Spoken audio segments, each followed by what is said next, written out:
ඔය ත්‍රිපුත හමුදාව වගේ පොලිසියෝගේ ආතන බස්සන්න යන්න එපා. කෙලවෙනවා. ඔන්න කිව්වා අන්තෝගීමක් කරා. උපදෙස් නෙමෙයි දෙන්නේ අන්තෝගීමක් කරේ. මොකද හේතුව ඒ වගේ කල්චර් එක.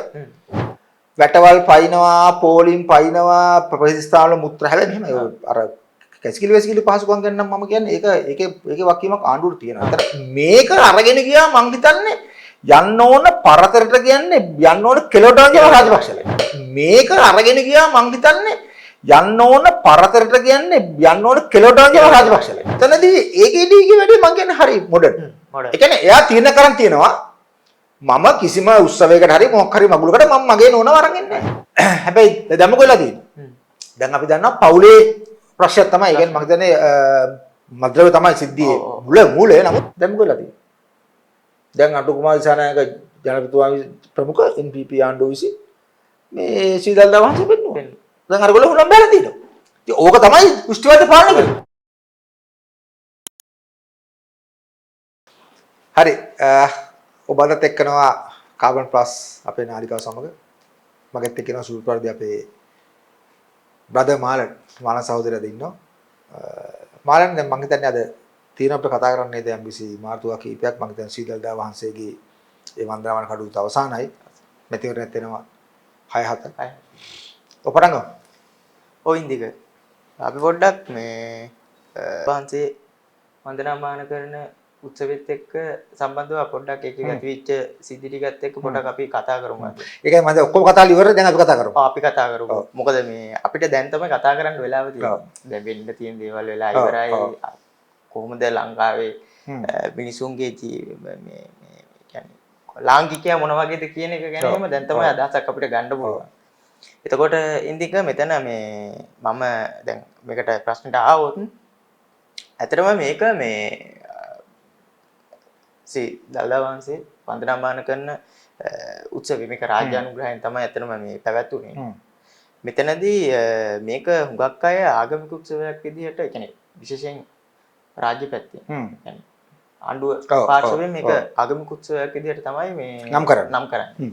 එතකොට මේක විපක්ෂ පැත්තෙන් ගත්තොත් මූලිකවම මේක මේ මැතිවරණය කඩාකප්පල් කරලා දාන්න හරි ඒගොල්ලන්ගේ පැත්තේ නැත්තම් රටේ තියෙන ප්‍රශ්න අමතක කරන්න හරි මෙන්න මේ වගේ දෘෂ්ටිවාදී මෙහෙයුමක් විදිහට තමයි මේක විපක්ෂ පැත්තෙන් අර්ථකථනය වෙන්නේ. එතකොට ඉන්දික දැන් අපි පොඩ්ඩක් මෙන්න මේ ආගමික උත්සවයේ නැත්නම් ශ්‍රී දළදා වහන්සේ වන්දනාමාන කරගන්න ලාංකිකයට අවස්ථාව ලබා දුන්න මේ අවස්ථාව කොහොමද අපි මේක තේරුම් ගන්න පුළුවන්?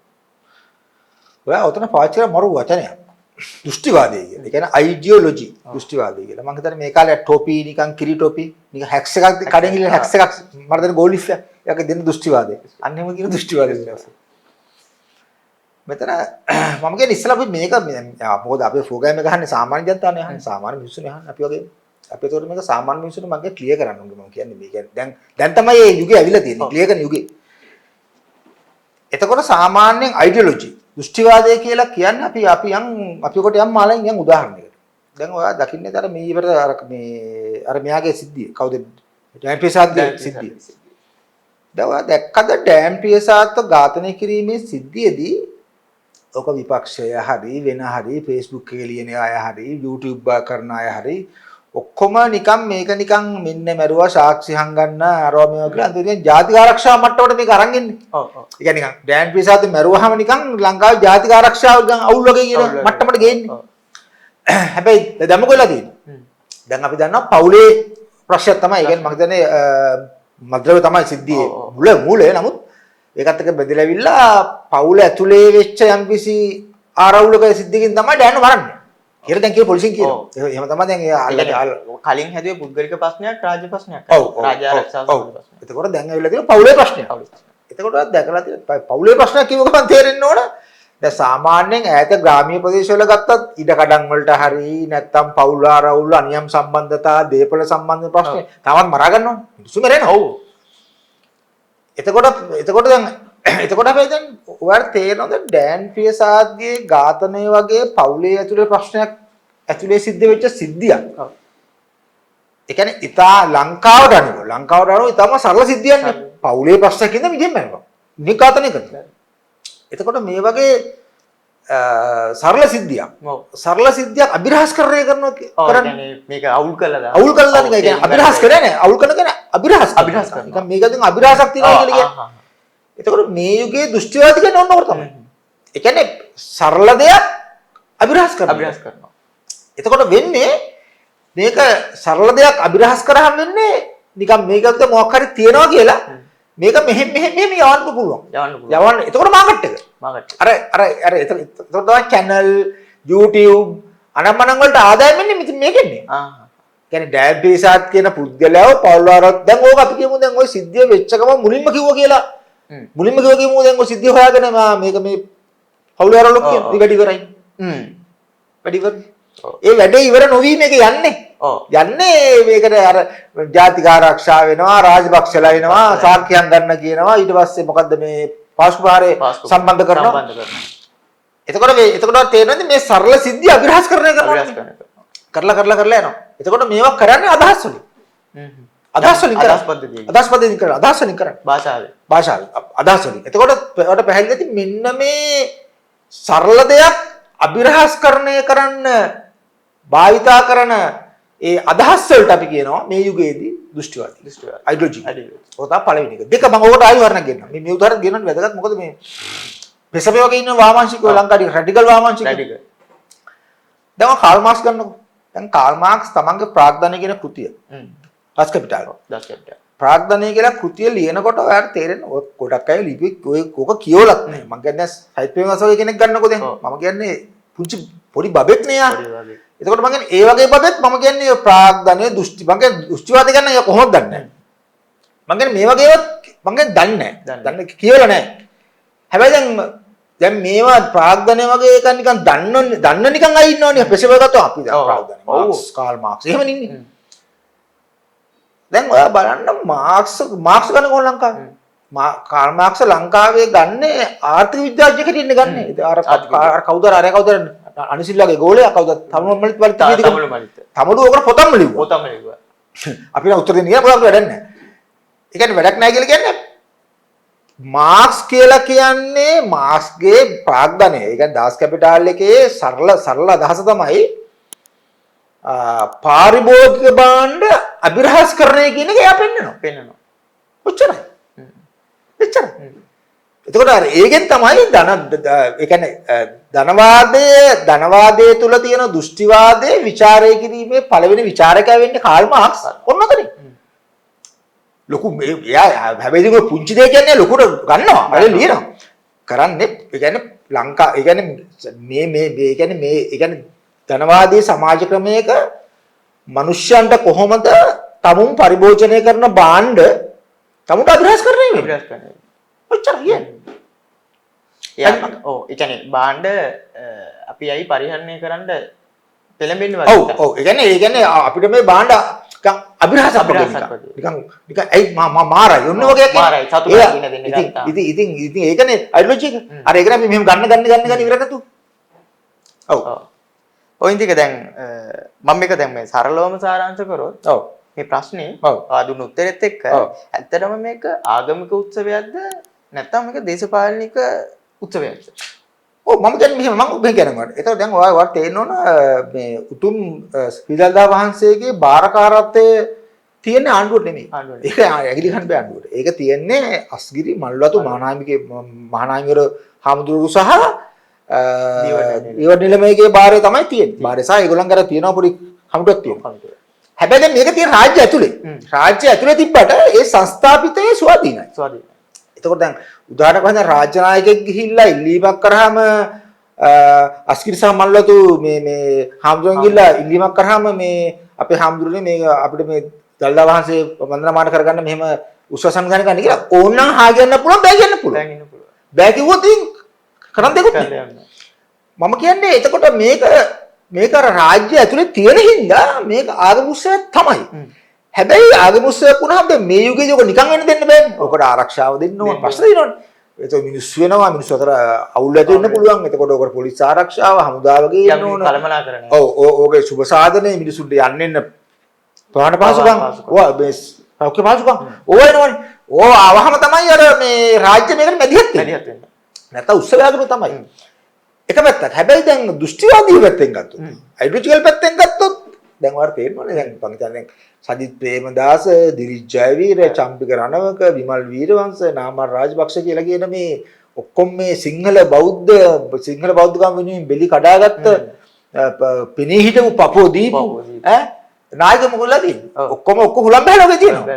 එතකොට මේ හුලම් බැස්සුවේ එකම දේ තමයි මේ හැමෝම කිව්වා ඒ කියන්නේ NPP ඒ කියන්නේ JVP ප්‍රමුඛ NPP ආණ්ඩුව බලයට ආවම මේගොල්ලෝ නිකන් පන්සල ගණන් ගන්න එක නැහැ, නිකන් ආගම ගණන් ගන්න එක නැහැ, නිකන් එහෙම නෙමෙයි මේගොල්ලෝ පාලනය කරන්නේ. නිකන් මේගොල්ලෝ මාක්ස්වාදී කොමියුනිස්ට් නිකන් වයස කට්ටිය මරයි. නිකන් හාමුදුරු ගණන් ගන්න එක නැහැ. මේගොල්ලෝ සිංහල බෞද්ධ සංස්කෘතිය අයින් කරයි. ඒක ඒ වගේ ඒවා කිව්වේ. ඒක දසන්නේ මේගොල්ලෝ කිව්වේ. දැන් මොකද වෙලා තියෙන්නේ? දැන් අටු කුමාර දිසානායක ජනපතිතුමා ප්‍රමුඛ NPP ආණ්ඩුව විසින් මේ සීදල්දා වහන්සේ පෙන්නුවා. දැන් අරගොල්ලෝ හුලම් බැලලා තියෙනවා. ඉතින් ඕක තමයි කුෂ්ටිවාද පාලනය කරන්නේ. ඉතින් හරි. දැන් මේක දැන් මම දැක්ක සමහරව රැඩිකල් වලට මේ මොකද මේ JVP එක මෙහෙම කරන්නේ. ඉතින් මෙහෙම නේද කොහොම ළඟ මිනිස්සු පාලනය කරන්නේ. කියන්නේ ලංකාවේ people මහජනයා කියලා කට්ටිය ලංකාවේ නැහැ. ලංකාවේ ජහමනියා. ජක් කිව්වම යන්නේ දුවන. නැත්තම් අනේ ඉතින් 2019 අර මෙහෙම කියලා ඡන්ද දුන ගෝඩාබේට. ආයි මෙන්න ඒ ඔක්කොම මෙතෙල්ලා මෙන්න මෙහෙම දුවගෙන ආවා අඬගාවට 24. ඔව්. ඉතින් ලංකාවේ ඉන්න ජහමනියා පාලනය කරන ක්‍රමය තමයි මේක. නැතුව ඒක රාජපත්යෙන් ගත්තාම මේක තමයි අත්‍තර. මේක තමයි ඉතින් ක්‍රමය පාලනය කරන්නේ. ඔව්. ඔව් ඉතින්. දැන් ඊළඟට දැන් මේ වෙච්ච සිද්ධියත් එක්ක, ඒ කියන්නේ මේ උත්සවයත් එක්ක. ඇත්තටම මට මේ ඔළුවට ආවා මේ පෝලිං යුගය. කාලේ ලංකාවේ පෝලිං යුගය. එතකොට මෙතනදී මම දැක්කා දැන් මේ උත්සවයේ සමගාමීව මේ සාමාන්‍ය මිනිස්සු ඉන්න පෝලිම. ඊට පස්සේ VIP පෝලිම, වාහන පෝලිම. ඊට පස්සේ ඒ කියන්නේ VIP පෝලින් නැහැ කියලා ආන්නේ කිව්වා. කිව්වට YouTube එක සමාජාල පිටෝ තියෙනවා. අපි දන්නේ නැහැ පිටපතේ කියනවා. ඔව්. ඇත්තටම මේ මම මුලින්ම අහන්නේ මෙහෙම මේ පෝලින් තිබ්බද ඇත්තටම? අපි ඔක අහමු අන්පතර අහමු. දැන් ඔය VIP පෝලින් හරි මොන හරි විශේෂ පෝලිමක් තිබ්බ කියලා ආයෙන් අපි මේ ප්‍රශ්නක් අහමුකෝ. දැන් ඔයාලට මතක ඇතියට අර පහුගිය කාලේ කොවිඩ් කාලේ. දැන් කොවිඩ් වසංගතය ආවම අපි එන්නත ආවනේ විදින්න. ඔව්. දැන් ඔයා දැක්කද එන්නත විදිනකොට මොකද මමත් එක්ක හිටියා. ඔව්. ඒ විදිනකොට ඔයා දැක්කද සෞඛ්‍ය සේවයට සම්බන්ධයි ඉන්නවනේ සේවක වෛද්‍යවරු නර්ස්ලා ටෙන්ඩර්ලා වගේ ඉන්නවනේ සෞඛ්‍ය සම්බන්ධයි. එතකොට ඒගොල්ලෝ හරි ඒගොල්ලන්ගේ ඥාති හරි කවුරු හරි මේ කොහොමද විදගත්තේ මේ කොවිඩ් එන්නද? පොලිමේ ගියා? නෑ. ඊළඟට දැන් ගන්නකොද ඒ කොවිඩ් දැන් ගන්නකොද? ඔයා දැන් ගන්න රජේ රෝහලක ඔයා දැකලා තියෙනවද වෛද්‍යවරයෙක්? එහෙම නැත්නම් නර්ස් කෙනෙක්, ඇටෙන්ඩන්ට් කෙනෙක්, නැත්නම් සෞඛ්‍ය සේවක කවුරු කෙනෙක් ඔයා දැකලා තියෙනවද ඉන්න පොලිමක? නෑ. ඊළඟට ඔයා දැකලා තියෙනවද රාජ්‍ය බැංකුව හරි පුද්ගලික බැංකුව හරි කවුරු හරි මේ බැංකුව වැඩ කරන සේවකෙක් ඉන්නවා අර බැංකුවේ කවුන්ටර් ඉස්සර පොලිමක? නෑ. ඔය ආයෙ දැකලා තියෙනවද ප්‍රාදේශීය ලේකම් කාර්යාලයක වැඩ කරන කෙනෙක් AG හරි නැත්නම් TO කෙනෙක් හරි RO කෙනෙක් හරි ඔය දැකලා තියෙනවද පොලිමේ ඉන්න ෆාෂන් එක වැඩ කරගන්න? ඇත්තටම නෑ. ඉතින් මොකක්ද කියන්නේ මේ පොලිම කියලා? මේක වෙලා තියෙන්නේ ශ්‍රීදල්දා වහන්සේගේ මොකද සාමාන්‍ය පන්සලක් වගේ නෙමෙයි මේක. මේක ඇවිල්ලා අම්බිසි විශාල පූජනීය ස්ථානයක් ලංකාවේ සිංහල බෞද්ධ ආගමික හදවතේ තියෙන මුදුන් මල් කඩ. ඒක හරියට අපි කියන්නේ. මේක මේ වෙලාවේ සිංහල බෞද්ධ සංස්කෘතියේ තියෙන මුදුන් මල් කඩනේ ශ්‍රීදල්දා වහන්සේ කියන්නේ. එතකොට ඕකට තේවාවන් කරනවා, ඕක සේවකයෝ ඉන්නවා, ඒ කියන්නේ දල්දා මාලිගාවේ විශාල සේවක පිරිසක් වැඩ කරනවා. ආවතේව කරන, සුද්ධ කරන, පිරිසුදු කරන, ඊට පස්සේ ඕවට අර උදේ පාන්දර බෙර ගහන තේවාවන් කට්ටිය ඉන්නවා. එතකොට මේ අයගේ ඥාති ඉන්නව දැන් අර වගේ තමුන්ගේ ආයතනයක් තුල කිසිම ආකාරයකින් පෝලිම් පිළිගන්නේ නැතුව අවස්ථාව ලැබුණාම තමුන්ගට ඔක්කොම කරගන්න මිනිස්සු අනිත් පැත්තට කියනවා දල්දා මාලිගාවේ පෝලිම් නෑ තමයි යකෝ. මං වැඩ කරනවා නම් සීදල්දා මාලිගාවේ සේවක වශයෙන් මගේ වයිෆ්යි මගේ ළමයි මං අරගෙන පොලිමේ පිස්සුද? එහෙනම් ඉතින් ලංකාවේ ඔක්කොම තියෙනවා. එහෙම නෑ. කියන්නේ ලංකාවේ සිස්ටම් එක කියන්නේ ඒකයි. ඒ කියන්නේ ලංකාවේ සියලුම තැන්වල රජයේ හෝ පුද්ගලික හෝ ඕනම ආයතනයක හරි මොකක්ද තැනක ඒ ආයතනය තුල වැඩ කරන අයට ජම්බුසි වරප්‍රසාදයක් හිමිවෙනවා. ඒක තමයි අරන් තියෙන මේ සල්දා මාලිගාවේ තරන් දෙන කට්ටිය. දැන් මම දැක්කර මේ කවුද NPP එකේ කවුද මන්ත්‍රී ඇමතිවරු කවුද සුරවීර උන්නේ මම දැක්ක තියෙනවා මේ පොලිං අපිරම් VIP දැම්මේ නැල්ලු මේ දල්දා වහන්සේ කියන කවුද නිලමේ? ඔව් නිලමේ. මේ නිලක දල්බණ්ඩාරලු මේ දැන් VIP පොලිම. ඔව් දාන තමයි ඉතින්. ඉතින් යානේගේ ප්‍රධාන මේ නිලමේ බාරකාරීත්වයේදී අපි ඔබ අහන්න ඕන මෙච්චර අපි අහන්න ඕන රජයේ රෝහලක විශේෂ වෛද්‍යවරයෙක්ගේ කවුරු හරි ඥාතියෙක් ආවොත් එහෙම එයාව තියනවද ලිස්ට් එකේ? කොහොමද නැහැ? ඒ කියන්නේ පොලිමින්නයක් කියන ඔය ඉන්න එපා යන්න කියලා. පොලිමින්නයක් කියන. ඉතින් හරිද කරන් දෙන්නේ නැහැ. ඔව්. ඔය ඉඳික. දැන් ඊට පස්සේ දැන් මේකේ තිබ්බ තව ප්‍රශ්නයක් තමයි ඉඳික දැන් මේකේ යම්කිසි ප්‍රශ්න ගොඩක් මම දැක්කා. එකක් තමයි සමීප ආරක්ෂක. සමීප ආරක්ෂාව පිළිබඳ ප්‍රශ්න කියන්නේ ඒක එක විදිහට තිබ්බා. කැසිරි පාස්කම් සම්බන්ධව. ඊට පස්සේ ආයි දැක්කම මම මේ රණ්ඩු වෙනවා. පෝලිම් පැනලා හරි මේ වෙලා බයින් බස්සි. ඊට පස්සේ ආයි තිබ්බා මේ වැටවල් වලින් පයින් එකක්. ඔව්. ඊට පස්සේ ආයි දැක්කා මේ පොලිස් නිලධාරීන් බණ කියනවා. ඔව්. ඒ වගේ සිද්ධිත් මම දැක්කා. ආයි තිබ්බා මේ ඒ කියන්නේ කිසිම අර උපාසිකාන් දෙන්නේ ගහගන්නේ. ඔව් උපාසිකාව ගහගන්න ඒවා බැනගන්න ඒවා. තව ඉතින් තව සිද්ධ තියෙනවා ඉතින් ඒවා මම කියන්නේ මේ අපි මූලිකව ආයි බන්ද කර මේ ස්වාමීන් වහන්සේ කෙනෙකුට බයිනවා. ඔව්. එතකොට මෙන්න මේවා මේ අතරම ඉදික මේ සිද්ධි දෙහ බැලුවාම මේ ලංකාවේ මිනිසුන්ගේ විනයක් නැහැ කියලා තේරෙනවා නේද? ඔව්. ඔව් කොහොමද ඒක පොඩ්ඩක් තේරුම් ගන්නේ? මට ප්‍රශ්න කොහොමද? අපෝ මෙහෙම යන්න. දැන් ඔයාලට තේරෙනවද එංගලන්තේ තියෙනවනේ. දැන් එංගලන්තේ කියලා කියන්නේ දැන් එංගලන්තේ ඉන්නේ නැද්ද දන්නේ අපේ යාළුවෝ ඉන්නවා අපයත් දන්නවා කතා බහ කරනවා සමහර ලියනවා ඔය Facebook එකට එහෙම. ඒ කියන්නේ සෝෂලි තියෙන ඒ කියන්නේ සමාජීයව තියෙන යම් කිසි සිරිත් ආකල්ප චර්ය අපි අර සංකේත පද්ධති කියලා කියන්නේ. ඒ කියන්නේ සංකේත ලෝකය කියලා කියන්නේ. එහෙම නැත්නම් අපි කියන කල්චර් එක සංස්කෘතිය. එතකොට ඒ රටවල තියෙන ඒ හරියට සිස්ටම් එක ඒ කියන්නේ අපි සමාජ ජීවිතයට ගියාම සමාජ ජීවිතය විසින් අර පනෝලා තියෙන පොඩිමෙන්න ඕන හරිය ඩිසිප්ලින් ඉන්න ඕන කුණහරුප කියන්න බෑ ඒතකොට මුත්‍රා කරන්නේ අර මේ අර ප්‍රතිස්ථාන කරන්න බෑ ඊළඟට අපි යන ගමනකදී අනිත් කෙනෙකුට බාධා වෙන්න බෑ අර ඒ වගේ තියෙන අර නිකන් හැදිච්ච චර්යාවන් ටික එතකොට අපි ඉංග්‍රීසි වගේ රටක ඕක සිස්ටම් හරියට තියෙනවනේ මම ඔයාලට මෙහෙම කියන්නම්කෝ දැන් ඔයාලට පේනවද එංගලන්තේ ඉන්න රාජකීය පවුල ඔව් එංගලන්තේ රජ පවුල බලන්නකෝ එංගලන්තේ රජ පවුල රජ දැන් මේ ළඟදී බිය ගියා හැබැයි ඔයා දැකලා තියෙනවද එංගලන්තේ රාජකීය පවුලේ සමාජිකෙක් හරි ඒ යම්කිසියේ තියෙන රූල් එක කැඩුවාම එයාව ටක් ගාලා පවුලෙන් අයින් කරනවා ඔව් කියන්නේ රාජකීය පවුලෙන් අයින් කරනවා එයා ඉන්නවා නමුත් රාජකීය පවුලෙන් අයින් ඊට පස්සේ අර රාජකීය උත්සව වලට ෆන්ක්ෂන් වලට අනබනන් වලට එයාව ගෙන්නන්නේ එයාව අයින් කරනවා මම කියන්නේ එතකොට සාමාන්‍යයෙන් ඔක ලස්සනට කියනවා දීප්ති මම කියන්නේ ඔයගොල්ලෝ පුළුවන් බලන්නේ වීඩියෝ එක මහවිල කේන්ද්‍රය කරන රැස්වීමක දීප්ති අර කවුද අරුණ ජයසිංහ චිත්‍රපටියේ අර ගින්නි කුපන් සීතල ඒ කියන්නේ දීප්ති ඔක කියනවා ගින්නි කුපන් සීතල ෆිල්ම් එක ගැන ඇනලයිස් කරලා කියනවා අපි ඕනම කෙනෙක් පොලිටිකලි හිතනවා නම් අපි අවසාන වතාවට අපි ෆැන්ටසයිස් කරනවා කොහේ හරි ඉන්න පවුලක් ලස්සනට ජීවත් වෙනවා. ඔක තමයි අපි ෆැන්ටසි. කියන්නේ කොහේ හරි ඉන්න පුංචි පවුලක් හරි ලස්සනට පොඩි வாகනයක් කරලා ලස්සන ගයක් හදලා රස්සාව කරලා සන්තෝෂෙන් ජීවත් වෙයි කියලා අපි ඔළුවේ තියෙන අදහසක්. ඔක තමයි සාමාන්‍ය හැදෙන්නේ ඔළුවේ. දැන් එතකොට අර එංගලන්තේ මම කියන්නේ එංගලන්තේ අර හැදෙන එක තියෙන අයිඩියා එක. ඒ අයිඩියා එකට මැච් වෙන විදිහට ඩිසිප්ලින් තියාගන්න පවුලක් ඒගොල්ලෝ කියන් ඉන්නවා. එංගලන්තේ රජ පවුල. සංකේතයක් විදියට. සංකේතයක් විදියට. මෙන්න එංගලන්ත රජ පවුල ඉන්නවා. එතකොට ඒගොල්ලන්ට බලන්න හැමතිස්සෙම එහෙම කළේ ඒගොල්ලන්ට මොකක් හරි අවුලක් වෙච්ච ගමන් ටක් ගාලා බලන්නේ අර රාජකීය පවුල කියලා. ඒ පවුල ඉන්නවා හරියට.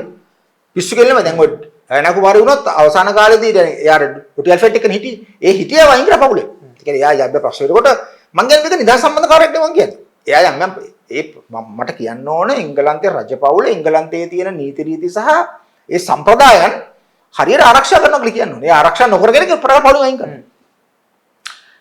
ඊළඟට ඔන්න දැන් තව උදාහරණයක් මම කියනවා පොඩ්ඩක් මේකට නම් පොඩ්ඩක් මම හිතා යටින් බණි. යටින් අනිවාර්යෙන් දායි නා කියාත ඕ මෙහෙමයි ඔන්න LTD කාරෙන්න මෙහෙම කියලා දායි ඔන්න ඔයාලට දෙන්න බණිය. ඔයා ගන්න උතුර. ඔව්. උතුර ගත්තාම LTD නායක වේලුපිල්ලේ ප්‍රභාකරන් සහ ගණුගේ පවුල. එකක් තමයි මුළු පවුලම අවසන්සටදී මැරෙනවා. ඉතුරු වෙන්නේ නැහැ. එකක් ඒක. දෙක තමයි ඔයා නිකන් අහලා තියෙනවද නිකන් LTD වේලුපිල්ලේ ප්‍රභාකරන් හොරකම් කරා නිකන් මොන හරි දූෂණ වංචා චෝදනා කරා මොන හරි නිකන් දෙමළ සමාජයේ තිබුණු සම්ප්‍රදායන් හරි මොන හරි උල්ලංඝනය කරා කැඩුවා අනිය සම්බන්ධතා ඔව් ඒ වගේ දේවල් අහලා තියෙනවද නෑ තිබ්බන අනිවාර්ය කියන්නේ බෑ අහලා නෑ ඒ කියන්නේ මම කියන්නේ දෙමළ සමාජයේ විසින් අවුරුදු 30ක් තිස්සේ තමුන් ඉමේජින් කරපු පවුල මම කියන්නේ තිබුණා ඒගොල්ලන්ට මොකද ප්‍රභාකරන් සහ මදිවාදීන් සහ පවුල හිටියා චාල්ස් ඒ පවුල හිටියා දකුණු ලංකාවේ දකුණු සමාජය මොකද උනේ? වෙන ප්‍රශ්නයක් නේද? මොකක්ද ගැටලුව? ලංකාවේ දකුණේ සමාජය පහුගිය අවුරුදු 20ක 30 කාලේ ඉඳලා ඉමේජින් කරේ මොන පවුලද? රාජපක්ෂ පවුල. දැන් 20 වෙනස් වෙන්නේ 20 වෙනස් වෙන මම අර කලින් කිව්වා වගේ 2019 මෙහෙම ගිය රාජපක්ෂට මෙහෙම ආවා අනුකුමාර. එතකොට ලංකාවේ මිනිස්සු අර ඔළුවේ හදාගන්න ඉමේජින් කරන තමුන්ගේ ෆැන්ටසයිස් කරන මේ පවුල ආදර්ශවත් පවුල කවුද ලංකාවේ? රාජපක්ෂ පවුල. මොකටද? කියන්න ඕනේ මං කියන්න ඕනේ. ඒ කියන්නේ අශ්ලීල දේවල් ඊට පස්සේ කොමිස් දැන් වැඩි ඕනේ නැහැ. දැන් එයා ලංකාවේ දැම්මා මහින්ද රාජපක්ෂ මහත්තයාගේ නෝනගේ මල්ලිද. මොකද මේ ලංකාවේ? එයා ලංකාවේ අදරත් පාඩු ඒක ගොඩ ගන්න බෑ. අදරත් ලංකාවේ තියෙන රාජ්‍ය ආදායමෙන් විශාල කොටසක් වැය කරන්න ඕනේ එයා ලංකාවේ පාඩු කියලා. ඒක ඉවරම කළා. එතකොට නීති ශේෂ්ඨ එතකොට නාමල් ලෝය කෙනෙක් උනේ කොහොමද ඊළඟට එක්කෙනෙක් ගියා එයා නේවිගේ බෙස්ට් ඔෆිසර් වුණා අනිත් එක්කෙනා පොකොට්ටාවල් ප්‍රශ්න වුණා ඒ කියන්නේ මම කියන්නේ පහුගිය අවුරුදු කාලය තුළ දකුණේ සමාජයේ විසින් ඉමේජින් කරලා තියෙන්නේ සහ අපි විසින් හදාගත්ත ආදර්ශමත් පවුල කියලා කියන්නේ මේකට වක් කියන්න ඕන ජනතා යුක්ති පෙරමුණ දැන් ඉන්නේ ප්‍රේටුගාමි චම්පිකලා විමල්ලා දිලිත්ලා මේ ඔක්කොම කියන්නත් ඕන අපි හදාගෙන තියෙන්නේ මේ වගේ ජම්බිසි ආකාර අශිෂ්ට පවුලක්. ඒ කියන්නේ අපේ සංකේතයක. ඔව්. අපේ සංකේතයක. එතකොට වෙලා තියෙන ඊළඟට අපි ඉතිහාස පොඩ්ඩක් අවුල්නේ. අර සිංහ සීවලේ මොක සිංහ එක එහෙම තියෙන. අපි ඒක පස්සේ කතා කරමු. මම කියන්නේ එතකොට මේ ඒ වගේ රටක ඇත්තටම මහජනයා කියන එක එන්නේ නැහැ. එන්නේ නැහැ. people කෙනෙක් එන්නේ නැහැ. එන්නෙම ජහමනයා. ජක් කිව්වම හෙර දුවනවා, ජක් කිව්වම හෙර දුවනවා ඒ ජනයා එන්නේ. ඉතින් ඒ වගේ ජනයාගේ මම කියන්නේ මේ වගේ ශිෂ්ට ව්‍යාපෘතිය බලාපොරොත්තු මේ වගේ තැනක ශිෂ්ටත්වය බලාපොරොත්තු වෙන්න බෑ. ඒක පළවෙනි එක. ඔක තව කාලෙම මම කියන්නම් මට එන්න පුංචි වෙලාවක්. දැන් අපි අර ගිය පාරත් අපි වීඩියෝ එකේදී කියවනේ අපි අර විනෝදේ අර අපි කියන එන්ජොයිමන්ට් කියලා. එතකොට තේරෙන්න ඕන විනෝදය කියන එක ඒ කියන්නේ අපි නිකන් සරලව කියමු ආතල්ලෙක් කියලා. අපි දැන් අර ලොකු නිකන් දාර්ශනික කතාවක් අතාරිමුකෝ. නිකන් න්‍යාය කතා අතාරිමු. මොකද මේ සාමාන්‍ය මිනිස්සු බාන්නේ මේක. ඔයාලට පේනවද මෙන්න මේක ඔයා මට කියන්නකෝ. අපි අපිට කතා කරමු මේක. අපිට වැඩිපුරම ආතල් එක ලැබෙන්නේ තහනමට යටත් වුනහමද තහනම කැඩුවහමද? තහනම කඩන වෙන්නේ. ඔය හිතන්නකෝ දැන් මම කියන්නේ දැන් ඔය ඉස්සර මට මතකයි ඔය මෝටර් සයිකල් ආපු අලුත 90 දශකයේ මුල වගේ එතකොට මම තරුණයි ලොකු තරුණයා මම ඒ කාලේ මට මතකයි අපේ වැඩිහිටියෝ අයියලා මාමලා එහෙම ඇවිල්ලා කියනවා මං අද හෙල්මට් එකක් නැතුව ආවකෝ පොලිසිය ඉස්සරහින්. කියන්නේ එයා හෙල්මට් එකක් නැතුව එයාට සාමාන්‍ය පාරක් ගැටලුවක් නැහැ. ඒක ආතල් එකක් නැහැ. හැබැයි හෙල්මට් එකක් නැතුව පොලිසිය ඉස්සරහම ආවම පුල් ආතල්. ඒක ඔය බලන්නකො දැන් පොයි දවස්වල බලන්න. පොයි දවස්වල නේද වැඩිපුර මිනිස්සු අරක්කු හොයන්නේ. උතරම හෙට පොයි කියලා. හෙට පොයි නේද? අද පුළුවන් නේ බාරෙන් අරක්කු දෙකක් තියාගන්න. පොයි දවස් අරක්කු වෙන්නේ. ඒ කියන්නේ පොයි දවස් අරක්කු ගුවන් තමයි හොඳ මාතල් එකකින්. තහනම්. පොයි තහනේ අරක්කු. අරක්කුෙන් තහනන්නේ. ඔකත් එක බලන්නකො නුවර මාලිගාවට රේස් පැද්දනේ. මගෙත් තියෙන පොඩි උදාහරණයක්. රාජපක්ෂ දරුවෝ. රේස් පැද්ද කාර් රේස් පැද්දේ. මම කියන්නේ ඒ නුවර දල්දා මාලිගාවට රාජපක්ෂලා කාර් රේස් පදින්නේ මම කියන්නේ එතන නුවර දල්දා මාලිගාව කියන්නේ තහනම වැඩිම තැන. ඒ වැඩිම තැන තහනම කැඩුවාම තමයි වැඩි මාතල් එක. වැඩි විනෝදයක් ලැබෙන්නේ. ඒකයි ඒක. ඔබ මොකද ඔය කැලේ ඔබ නෑ ඒක තමයි දැන් නෑ ඔයා දැන් ඔක කියත්තම මට මතක් වුණේ දැන් හුඟක් තරුණ අය මේ මත්ද්‍රව්‍ය පාවිච්චි කරනවා. විශේෂයෙන් ගංජා. අතර මේක මේ. හැමෝම දන්න දෙයක් නේ. දැන් මෙතනදී හුඟක් අය මම දැකපු දෙයක් තමයි ඉඳික මේ දැන් ඒක පාවිච්චි කරාට වඩා හුඟක් අය කියන්නේ මචං පරිස්සමෙන් ගෙනාවේ. පොලිසියනුත් හිටියා. කසහක්කු අසෙත් නෙමෙයි. හරියට සපත්තු අසෙත්.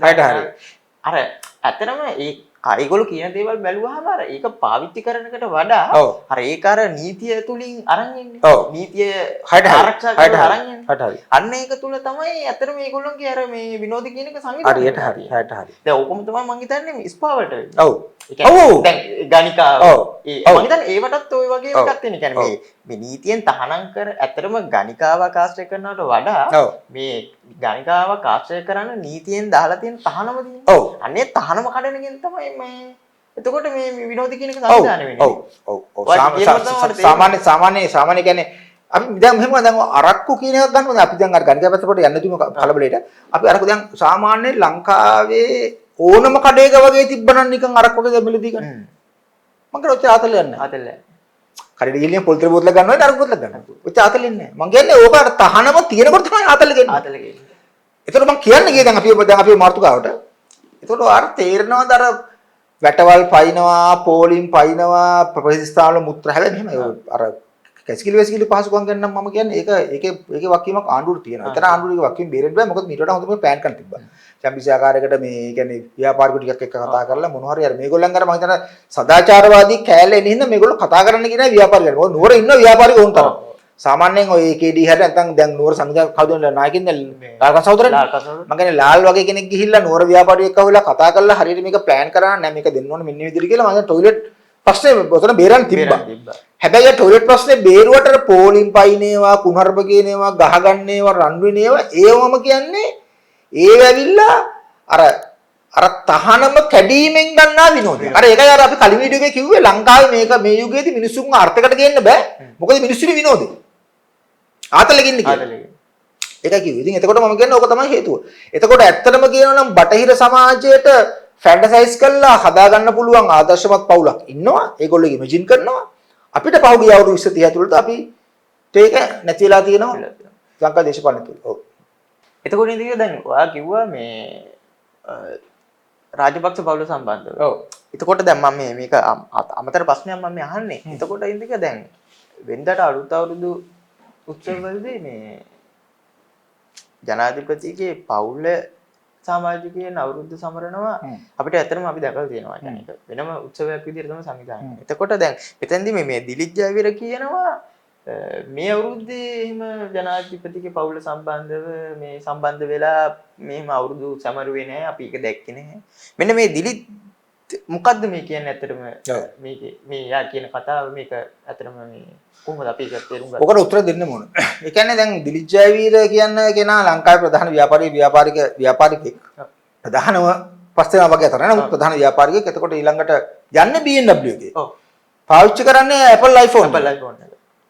ඊළඟට ඉන්නෙත් මම හිතන හොඳ ගෙදරක ඉන්නේ. ඔක්කොම තියෙද්දි මෙයා ආයි පාරක් කර යන්නේ අර වාපි සංස්කෘතියට යන්නේ එකයි. කියන්නේ දැන් සමුන්ගේ ශාරීරයෙන් සහ තමුන් භෞතික වෙල්ලගෙන ඉන්නවා සියලුම බටහිර වෙච්ච දියුණු නිෂ්පාදන හරි භාණ්ඩා සේවා. මොන හරි එල්ලගෙන ඉන්නවා. එල්ලගෙන ඉන්න මම චින්තනෙන් ආයි යන්නේ පස්සට යන්නේ වාරිකට යනවා. ඔව්. මම කියන්නේ ගෝත්‍රිකේ. එකක්. දෙක තමයි උතන මරු කෑල්ලක් තියෙනවා. මම ඔය එක කියන්න ඕනේ. මොකද හේතුව එයා දැක්කද දැන් සාමාන්‍යයෙන් ලංකාවේ JR ජයවර්ධන මගේ JR ජයවර්ධන පහු වෙනකම්ම ලංකාවේ දේශපාලනය තුළට හිටපු දේශපාලන ප්‍රධාන නායකයෝ ඩඩ්ලි වෙන්න පුළුවන් ඩඩ්ලි විභාග නැහැනේ DS නායක එතකොට ඔය හිටපු සියලුම නායකයෝ මම කියන්නේ. එතකොට ඔය කිසිම NM කොල්ලින ඔක්කොම ඔය කිසිම නායකයෙක් මෙහෙම දේශපාලනට මෙහෙම කළා එනකොට රෝණ විජේරුපව මෙහෙම කළා දේශපාලනයේට එනකොට ඒ දේශපාලනයේ පස්සේ තමුන්ගේ පවුල අරගෙන ආවේ නෑ මෙහෙම. ඉස්සරහට. හරි. ඒ කියන්නේ මම කියන්නේ JR 88 දී විශ්‍රාමයේ යනකම් 88 එනකම් මොකද තිබුණා. ගෙනාවේ නෑ. ඔය බාන ඉතිහාසය බලන්න. ගෙනාවේ නෑ. මම දැන් රණසිංහ ප්‍රේමදාස තමයි ප්‍රථම වතාවට දේශපාලනයට ඇවිල්ලා 15 පන්ති ආපද වෙන්නේ නැති.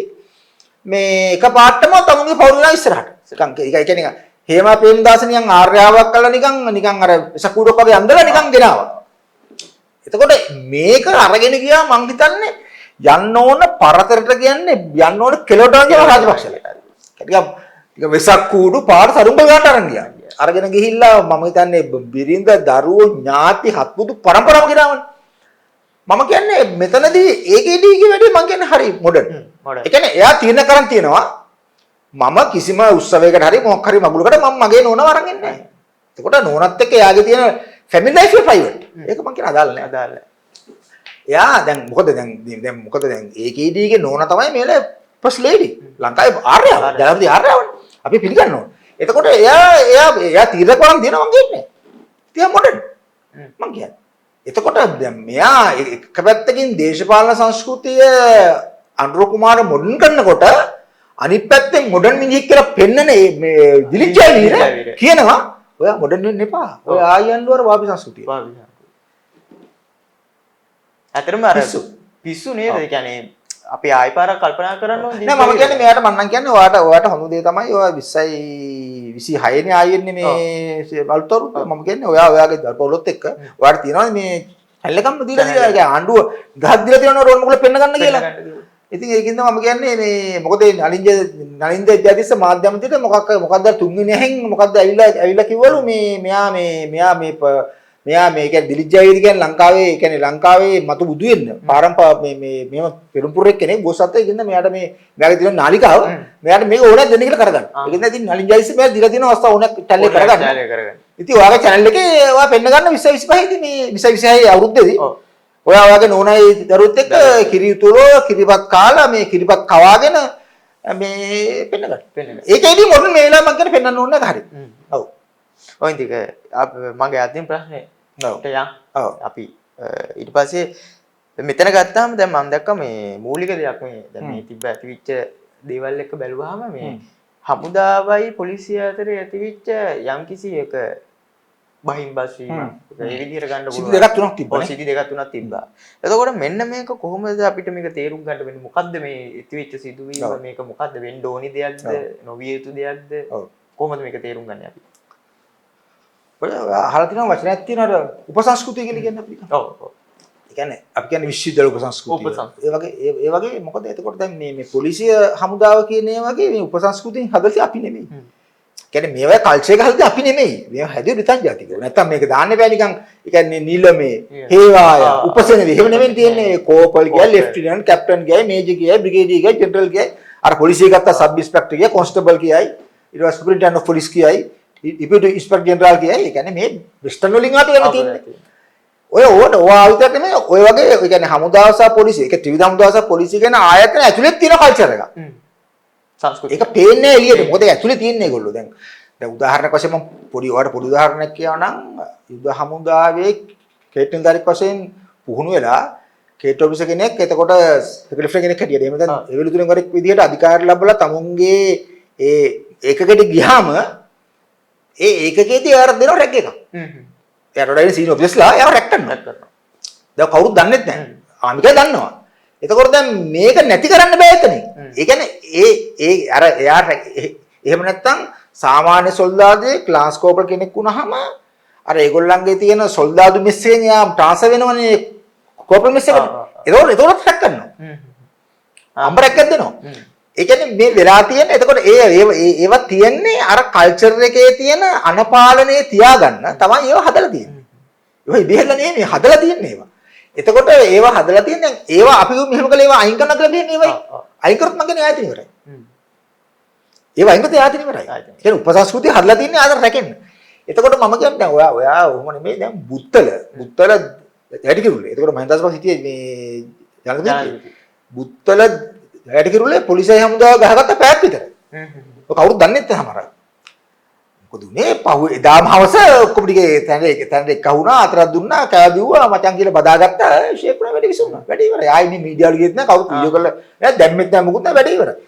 මම කියන්නේ මෙහෙමයි මම කියන්නේ දැන් ඔය ත්‍රිවිධ හමුදාවේ සහ පොලිසියේ ඉහළින් නිලධාරී උපාසකයෝ නම් වැඩි අවුල්. ඒකට දැන් දුර්ති කරනවා මේක. මොකද මේගොල්ලෝ යනවා කියලා මේක ලීගල් ඇක්ෂන් ගන්න ඕන අර ඉඩික් කරන්න ඕන CCMP කෝපල්ට ඉනිපාෂය පවත්වන්න ඕන ආමිගේ IPO ඉන්ඩික් කරන්න ඔය වගේ වෙනවනේ. මම කියන්නේ එහෙම නැතුව මේ කල්චර් එක ඇතුළෙම තියෙන විස්තර කරන ක්‍රමයක් තියෙනවා. ඒ විස්තර කරන ක්‍රමය තමයි ඔය නුවර මෙස් තියෙනවනේ ආමිගේ මෙසුත් තියෙනවා පොලිසිය මෙසුත් තියෙනවා. ඔය ප්‍රශ්න අදාළ වෙච්ච ඉන්න ඉහළින් දාන්න ටික හැන්දාවට එක වුණා ඩ්‍රින්ක් එකක් දැම්මා DJ එකක් දැම්මා නැටුව ඩාන්ස් කරා සින්දුවක් ඔක්කොම කරා ඩ්‍රින්ක් එකක් දැම්මා හලෝ මචං ඉවරයි මචං වැඩේ කො අතලා දුන්නා ගියා. මම දන්නේ නැහැ වේරගන්දි කියලා. මොකද මම මේ කියන්නේ මම මේ කියන එක හරියට මං හිතන්නේ තේරෙන්න ඕන ආනන්ද විජේපාල ඇමතුමාට සුළුවට වල තේරෙන්නේ නැහැ. ආනන්ද විජේපාල ඇමතුමාට එතකොට ආරක්ෂක මේ ඇමතිට එතකොට ආරක්ෂක ලේකම්ට ඔක තේරෙන්න ඕන. මොකද වෙලා තියෙන්නේ මම කියන්නේ ජනතා විමුක්ති පෙරමුණ කියන දේශපාලන පක්ෂය සහ මාලන NPP එකේ තියෙන කල්චර් එකක්. ඒක හරියම වැරදි ඒගොල්ලෝ කන්නේ බොන්නේ නිකන් අපි හරි අල්පේච්චයි එහෙම එකක් තියෙනවා. මම කියන්නේ ඕගොල්ලන්ගේ මේ තියෙන ඒ දෘෂ්ටිවාදය ඔයගොල්ලෝ පුළුවන් කියන්නේ අයිඩියොලොජි කියලා. ඕගොල්ලන්ගේ පක්ෂය පාලනය කරන අයිඩියොලොජි එක මම කියන්නේ ඔය ත්‍රිවිධ හමුදාව වගේ පොලිසියෝගේ ආතන බස්සන්න යන්න එපා. කෙලවෙනවා. ඔන්න කිව්වා අන්තෝගීමක් කරා. උපදෙස් නෙමෙයි දෙන්නේ අන්තෝගීමක් කරේ. මොකද හේතුව ඒ වගේ දින කල්චර් එක. ඒක ඒගොල්ලන්ට එහෙම බේර ගන්න දෙන්න. ඕක එකම දේ වෙන්නේ නැති මම ඕනනම් කියන්නම්. ඔය IPම ගිහිල්ලා තව පැයක් විතර ඉඳලා ඔය IPම ගිහිල්ලා අර CCMP කෝපල කියන්නේ නැති අනේ මල්ලි මට කේන්ති ගාවම පොඩ්ඩක් ගණන් ගන්න බගම පස්සේ අර කියන්නේ මේ අර කෝපල කියන්නේ නැති ආයි පිට හරියට ඒක මගේ කරදක් උනේ ඉවර වැඩි ඉවරයි. මොකද එතන ඊ තිබ්බ තත්ත්වෙත් එක්කත් හරි ආතතිගත තත්ත්වයක්. ඒක දන්නවා හමුදාය පොලිසියයි මේ වගේ ප්‍රෙෂර් එකේ වැඩ කරලා තියෙන ආත් දෙකම. මේ වගේ මිනිස්සු කන්ට්‍රෝල් කරලා දන්න පොඩි බබ්බු නෙමෙයි. මේගොල්ලෝ දන්නා ප්‍රෙෂර් එකේ මේ වගේ ගැටලු ඇති වෙනවා. ගැටලු ඉවරයි. ඊට පස්සේ ආයි මේක දැන් වෙලා තියෙන්නේ මොකද මේ? මෙලෝ දෙයක් දන්නේ නැති කවුරු හරි මීහරකෙක් මේක වීඩියෝ කරලා දානවා මේ Facebook. දාලා මේක අරන් යනවා අරක. අභිරහස් කරන එක. සරල සිද්ධියක් අභිරහස් කරන එක. අයිඩියොලොජි. එතකොට වෙන්නේ අර ගොල්ලෝ ප්‍රශ්නේ බේර ගන්න. ඔව්. ඉතින් අර ප්‍රශ්නේ බේර ගන්න කල්චර් එක මම කියන්නේ එහෙම මම කියන්නේ ඒක තියන්න කියලා ඒක. ඒක මම කියන්නේ ඒක MPP වලටත් මම කියන්නේ ඒක ඉතුරු කරන්න කියලා. ඒ ආයතනවල. ඒක ඇඟිලි ගන්න යන්න එපා. ඒක ඒගොල්ලෝ බේර ගන්න. ඔව්. ඔය ඉතින් එහෙනම් අපි අදට අපි වැඩසටහන අවසන් කරමු. ඔව්. ඉන්දිකට තව මොනවා හරි වෙනද වගේම අමතර අදහස් දැක්වීමක් තියෙනවා නම් කරන්න අවස්ථාවක් තියෙනවා. ඔව් මේක දීප්ති කිව්ව එකක් අතරම මේක දීප්ති කිව්ව කෑල්ලක් මේක දීප්ති කිව්ව කෑල්ලක් දීප්තිත් මේ කරන් තියෙන්නේ මකියාවිල්ලි කියන. ඔය මකියාවිල්ලි කියනවා මකියාවිල්ලි තමන්ගේ මහත ප්‍රින්ස් පොත ද කුමාරයා. කුමාරයා කියන පොතේ මකියාවිල්ලි කියනවා මෙන්න මර කෑල්ලක් කියනවා. එයා කියනවා පාලකයා. පාලකයාට කියනවා පාලකයා මෙයා කියන මකියාවිල්ලි පාලකයාට කියන්නේ. පාලකයා කියනවා ඔබ ආගමික විය යුතු නැහැ. ඔබ ආගමිකයි කියලා මහ ජනතාවට පෙන්වීම ප්‍රමාණවත්. මේක තමයි මේ යුගයේ දෘෂ්ටිවාදයේ වැඩ කරන මොඩල් එක. මේ අපේ අදහස් අහන්න මම හිතන්නේ අපි අලුත් මානෙන් කතා කරා. ඒ මානෙ අල්ලගන්න ඔබට අභියෝගය ඒකයි. ඔක්කොම කිව් හරියට සමහර කැලිය අමතක වෙන්නේ නැති. එහෙනම් ස්තුතියි. ඔමල්. ඔය ඉතින් අපි නම් අතරට අවසන් කරමු. අපි subscribe කරන්න, අපි like කරන්න, අපි share කරන්න. ඔබගේ අදහස් තියෙනවා නම් පහත තියෙන comment box එක හරහා අපිට යොමු කරන්න. එහෙනම් අදට අපි වැඩසටහන අවසන් කරනවා. බොහොම ස්තුතියි.